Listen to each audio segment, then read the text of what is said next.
Inspire, motivate, challenge.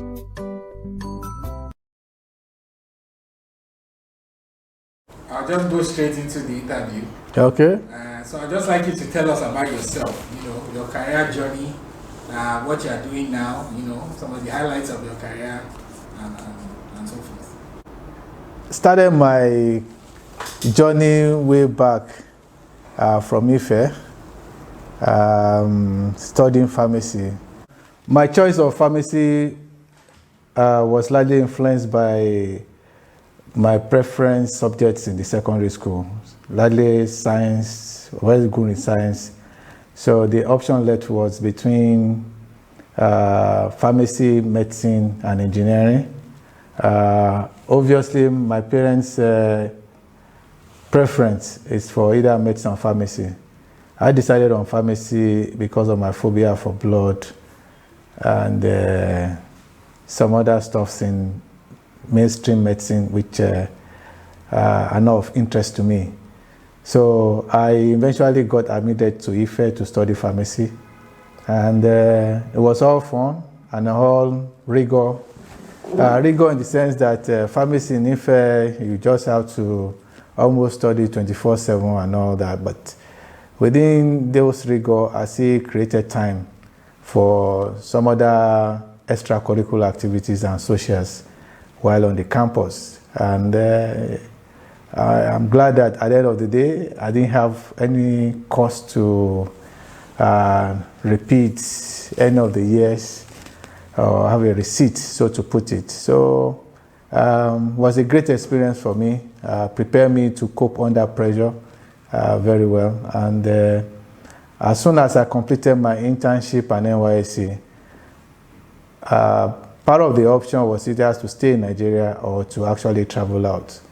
As a matter of fact, majority of my peers then were planning, or some had even traveled out of the country.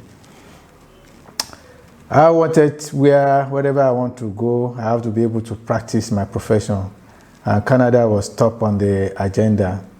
As I was processing Canada, Glaxo, one of the leading pharma companies then, advertised for the role of medical representative, and I applied. I went through the different stages of the interview, and after the last stage, I wasn't very much interested because I had my eyes to see travel out. Then the then HR manager, Mrs. Abiodun, I still call him mommy, saw my name. Her husband had worked with my uncle, so she lives in Surulere, I live in Surulere. He picked up the final offer letter, and took the trouble to look for my house, to drop the letter of the offer letter from Glaxo. So I was moved by this, and I was compelled to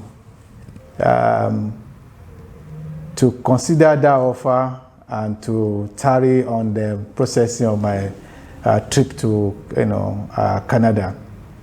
So that was what happened. Started my career in Glaxo. Then there were a lot of peer pressure in Lagos. After all said and done, we were asked, where would you like to be posted to? I was under intense peer pressure in Lagos. So I decided, look, I needed a break, just post me anywhere you feel. And that landed me in Maiduguri, Borno State.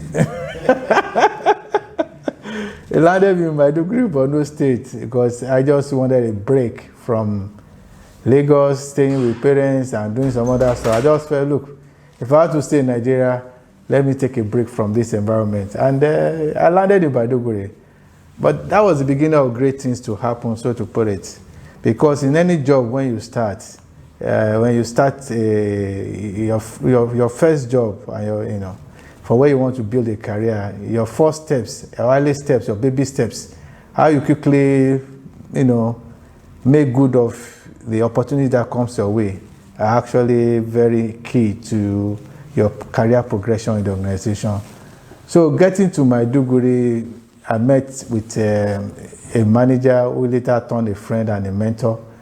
And there put me through so many rudiments on how to succeed on the field.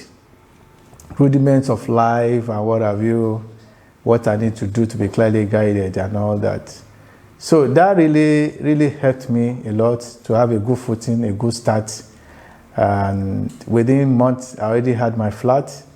I already have it well furnished. So, and I was already living an independent life, setting goals, and trying to achieve the goals I've set for myself, for both the corporate and personal. So it was a good start for me, based on the advice I got from my predecessor in the territory that I inherited. So having gone through all that, I had several opportunities within Glaxo there to win several awards and eventually to become a product manager. After about 3 years, I became a product manager, got posted from Maiduguri to Lagos, and then started a new life in Lagos, so to put it. And in Lagos, as a product manager, there were several opportunities for me again to learn the rudiments of marketing. I really caught my teeth in marketing while in Lagos. Shortly after that, I became a good product manager, and there were opportunities to do so many other things, change portfolio.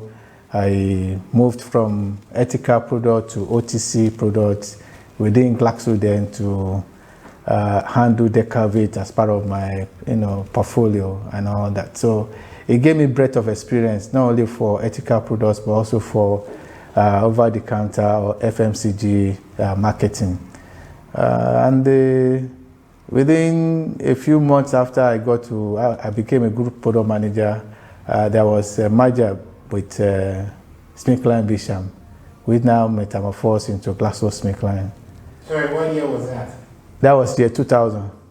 Okay. Year 2000, yes. We went through that. It was 1999 to 2000, but I think everything were concluded in 2001. So it was another ball game altogether. Now I had experience of mergers and acquisitions and all that. The intrigues that follow all those, no job was secured. You just have to go through so many selection process and what have you. But eventually I put through. I became, in fact, I inherited, I was assigned the biggest portfolio in the company. I used to handle gastro portfolio and OTC. At the conclusion of the selection process for merger, I was assigned anti-infectives portfolio. Anti-infectives, that was the biggest portfolio for the company, accounting for almost 45-50% of the turnover, if not more, of the turnover of the company. And so it was another experience for me, another challenge to pick up opportunities. Then one of the brands in the portfolio were rarely promoted before we inherited it. And I remember then, my MD, when we took over, Mr. Olaopa told me that, look, Lekan, you are taking over augmenting. Now you need to prove to us that you're a good marketer. You have to turn augmenting into a blockbuster brand. That was the challenge he posed to me. He told me, we know you don't Zina self. No, but now, to prove your mental, you have to transform augmenting. And that was a challenge which I actually took up. And I'm happy that today augmenting is bigger than several companies in Nigeria. So, but it was a stint of hard work and a lot of efforts to build the brand and get it on the right footing and the minds of the prescribers. Of course, the product is a big brand. So along that, there were so many other opportunities that came my way. I had the opportunity to move to South Africa for a short secondment. And by the time I was coming back, I became marketing director for the business. And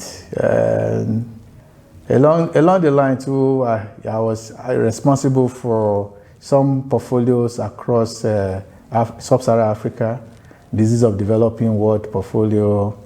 I was assigned that commercial excellence, a part of the roles that I was responsible for. And I think things worked quickly after I became marketing director. I think within another 3 years or so, there was opportunity for the role of GM of GSK West Africa. Then GSK used to be West and Central Africa. The VP then, when he was leaving, saw the complexity of West and Central Africa, because basically a basket of English-speaking and French-speaking countries, very complex to manage. So he broke it into two, English-speaking and French-speaking. I competed for the English-speaking, and I was selected as a GM for GlaxoSmithKline, English-speaking or Anglophone West Africa. And, but it was a great experience, for the duration of my tenure. I spent 8 years in that role from 2016 to from 2008 to 2016, with distinct achievements both in the business, in human capital development, and impact on the society in terms of how GSK was able to impact the society where we operate, which is Nigeria and Ghana, largely then.